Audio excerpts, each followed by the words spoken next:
If you're watching a video on our channel, you probably know about Google Ads and that it's a great platform to utilize to get your business out in front of potential customers in a number of ways.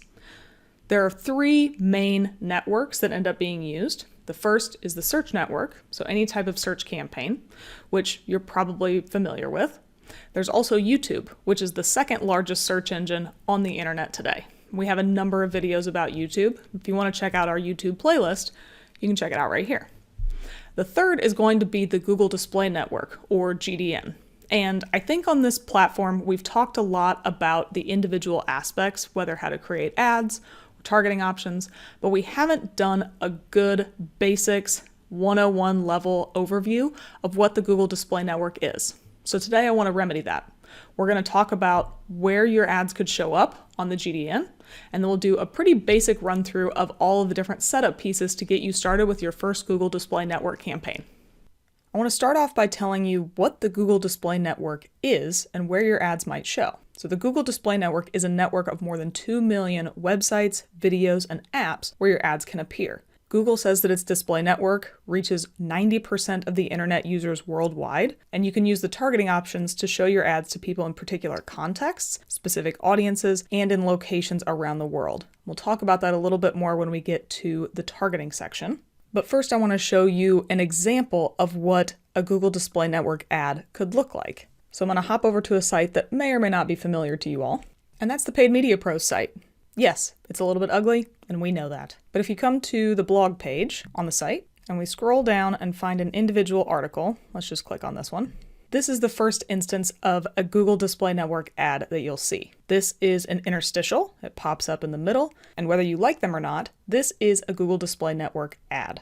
So if I close this one, now we'll be taken to the article itself. As we scroll down a little bit, you can see a couple of different instances of ads. The first is going to be this top bar up here, and the second is going to be this big old display network ad in the middle here. So it shows up in the middle of the content.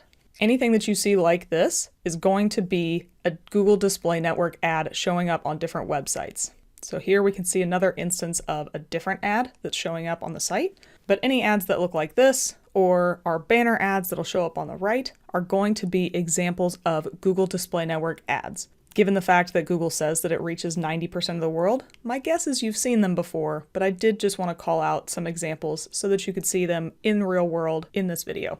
So now that you've seen what they look like, I want to talk about why you might use some Google Display Network ads. And the write-up that Google gives, I think, does a pretty good job, honestly, so I stole it and I put it here. The search network can help you find people when they're already searching for specific goods and services, but with the Google Display Network, you can get in front of somebody based on their user characteristics or the content they're viewing to show your product or service to them either before or after they're doing that search. Yes, the Google Display Network can be used for both prospecting and retargeting. We'll talk about that when we get into the targeting section in a little bit. But just because somebody isn't actively searching for something doesn't mean that you shouldn't be able to get your brand, products, services in front of them through the Google Ads platform. So whether you're trying to generate new customers or bring back returning ones, the Google Display Network can help you make sure that you are making an impact on users even when they're not actively searching for you.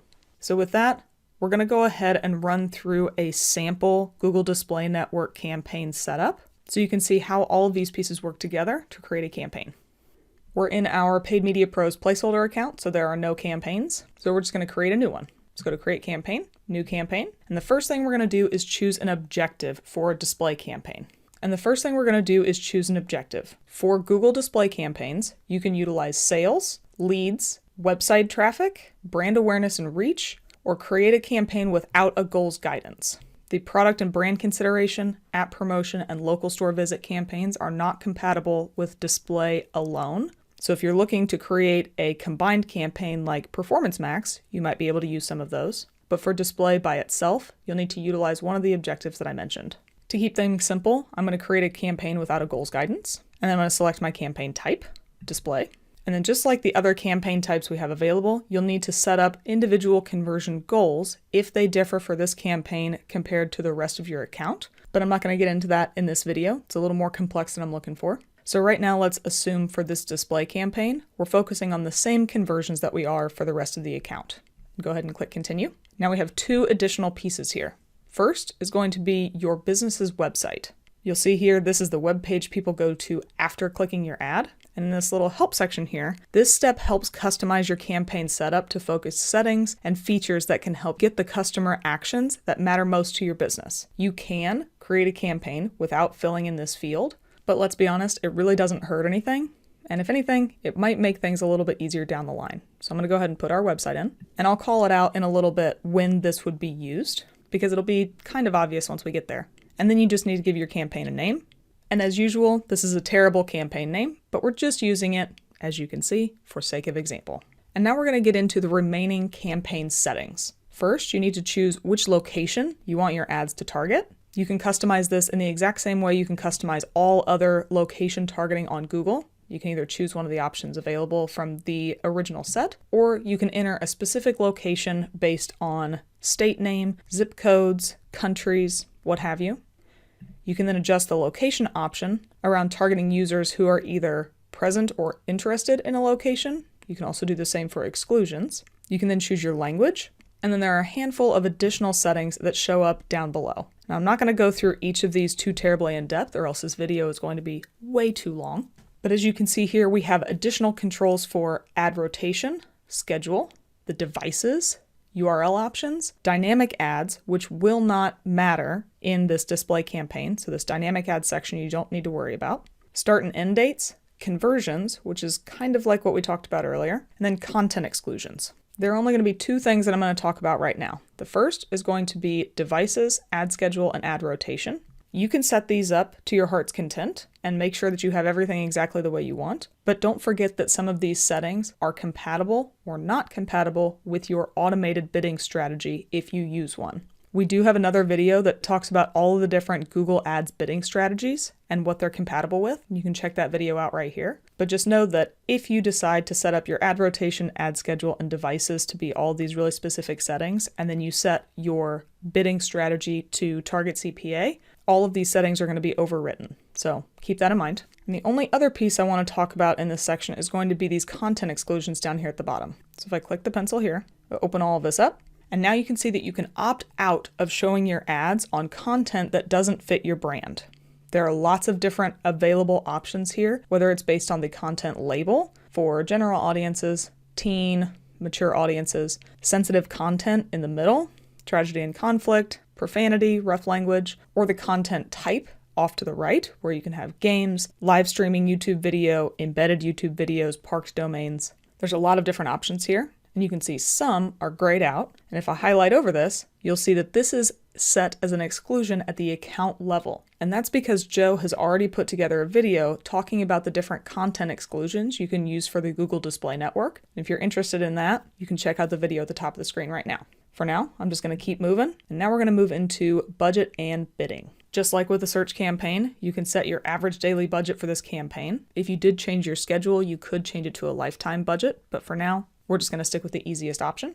And then next you get to choose your bidding strategy. I already referred you to the automated bidding strategies video earlier on when we were talking about the different campaign settings. So I'm not going to link it again, but if you're interested, you can go find it. But in this section, you get to choose your bidding strategy. So I'm going to go ahead and just try and simplify this for the sake of this video and select to manually choose my bidding strategy. And then here we'll be able to see the names of all of the automated bid strategies that are eligible for Google Display. Currently, we can use target CPA, target ROAS, max clicks, max conversions, max conversion value, viewable CPM, and manual CPC.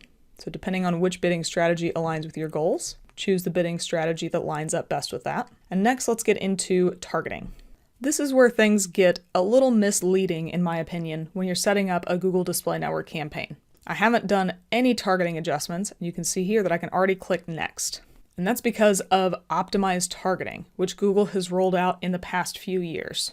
Effectively, optimized targeting is the setting that you can use to let Google make all the decisions for you. You can see here that Google says optimized targeting helps you get more conversions by using information such as your landing page and assets. So if you'll remember in the campaign settings section, when we added in our domain URL, that's one of the places where Google is going to get insights into who your target audience is, because it's going to use that domain to scan your website, find out what it's about, and start to find new users.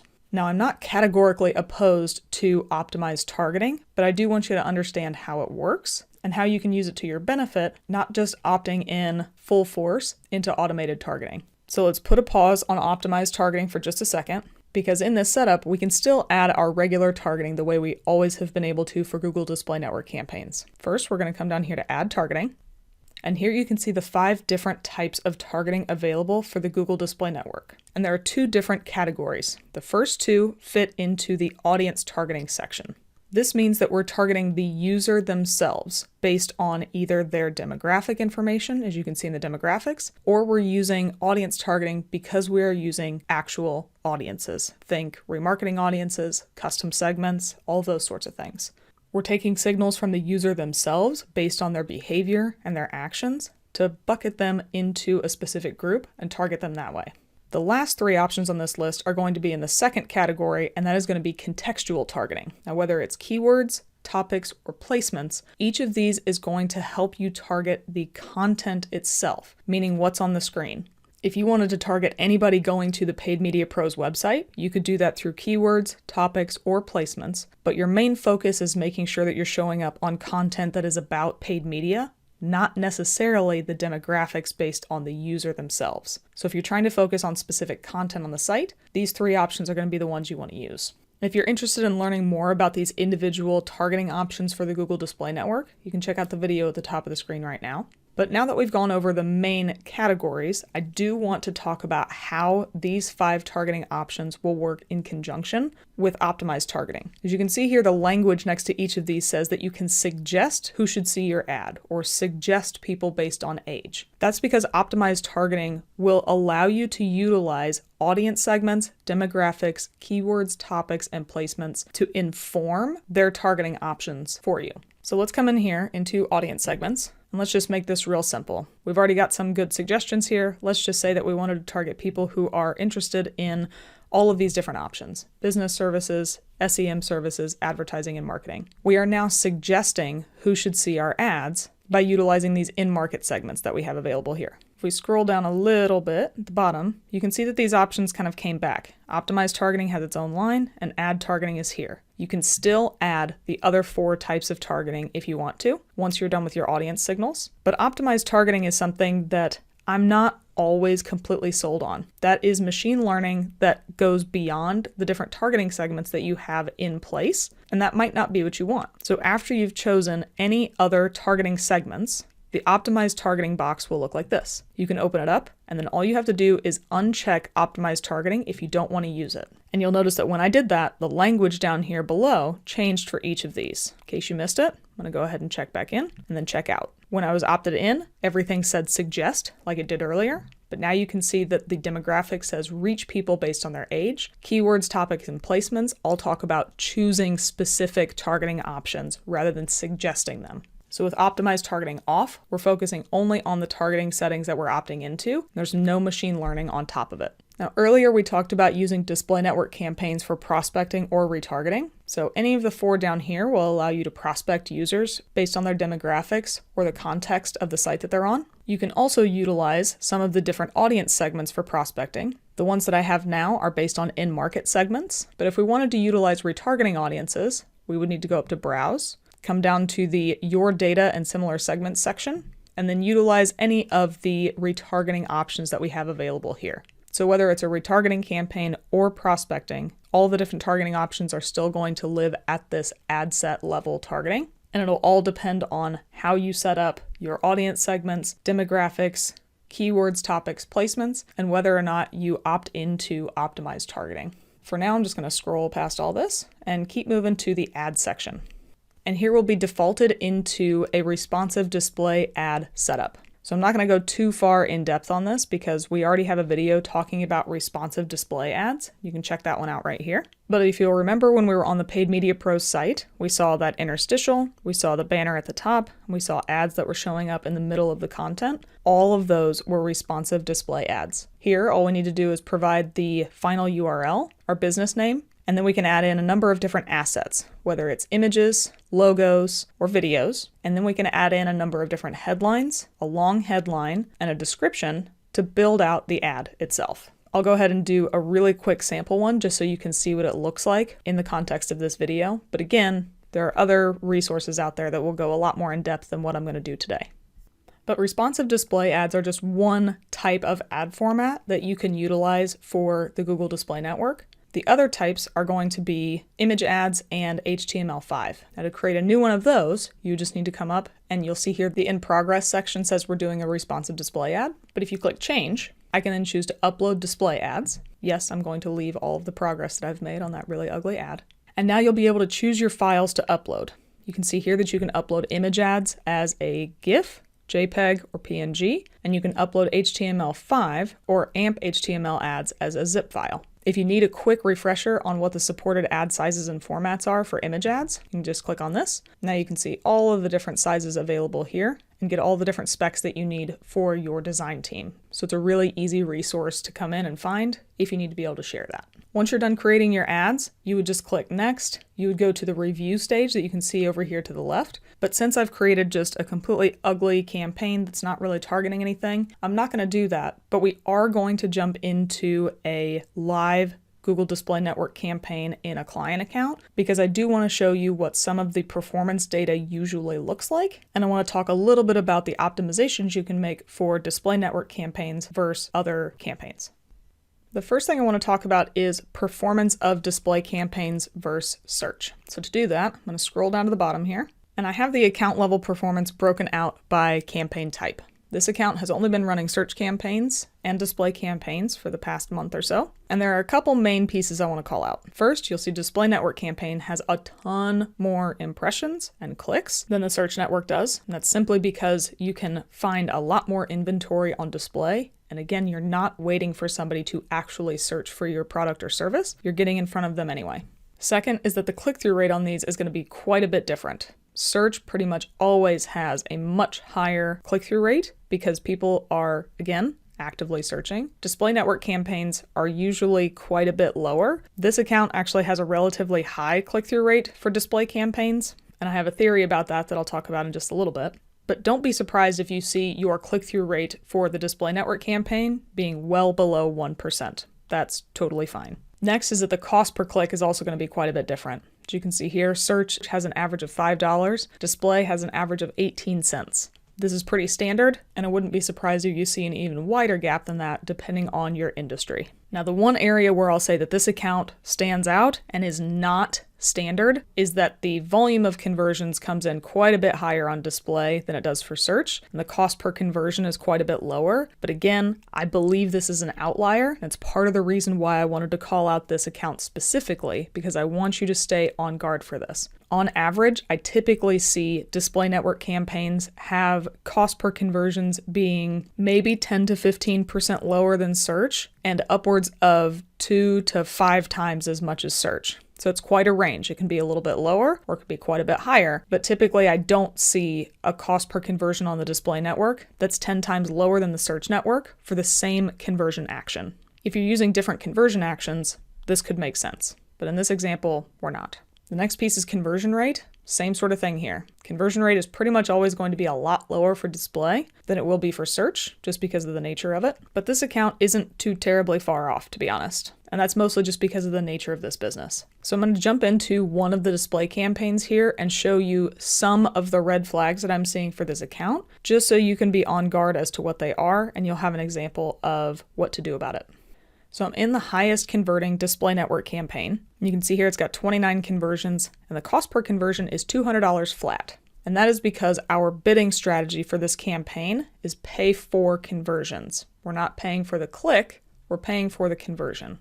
And to do that, you would need to go into the campaign settings, make your way to the bidding section, and if your campaign is eligible for pay for conversions, this box will show up down here, and it will allow you to choose conversions. If your campaign is not eligible for that, you'll need to choose interactions, and it'll leave it as basically paying for the click. But when you choose the pay for conversions option, the target CPA you set is the CPA you're going to pay for every single conversion, even if the person only clicked once and it might have cost you the 18 cents average click. You're still paying Google $200 because you're basically betting that more often than not, you're going to find a lot of people who are going to click a lot but aren't going to convert. So you're willing to pay $200.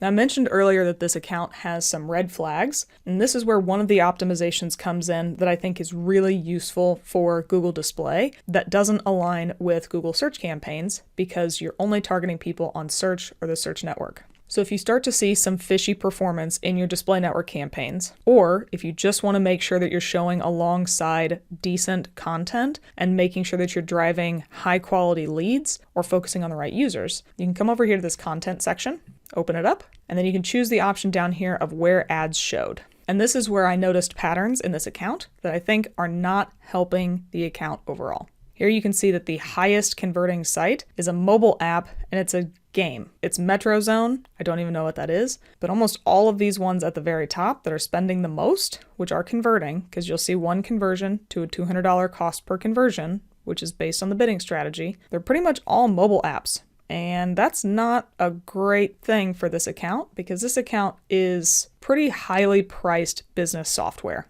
So for this account, we would want to exclude people who are in specific apps and narrow the audience down to a much higher quality user if we can. And that brings us to the end of the very high level overview of a Google Display Network campaign. Throughout the video, I referred you to a number of other videos that we already have existing on the channel, but those weren't all of the videos we have available for the Display Network on the Paid Media Pros channel. So if you have some other questions about the Display Network, I encourage you to look through our existing library. But if we don't have a video for something that you still have a question on, please leave us a note in the comments below, and we'll try to put together a video to make sure that we answer all the questions you guys have. Thanks for watching our video. We really appreciate it. If you liked it, give us a thumbs up below. If you really liked it, maybe think about subscribing to the Paid Media Pros YouTube channel and you'll get alerted every time a new video drops. If you really liked it, you can help support the channel by checking out some of the t-shirts that we're wearing on our merch shelf, as well as looking at the Super Thanks button.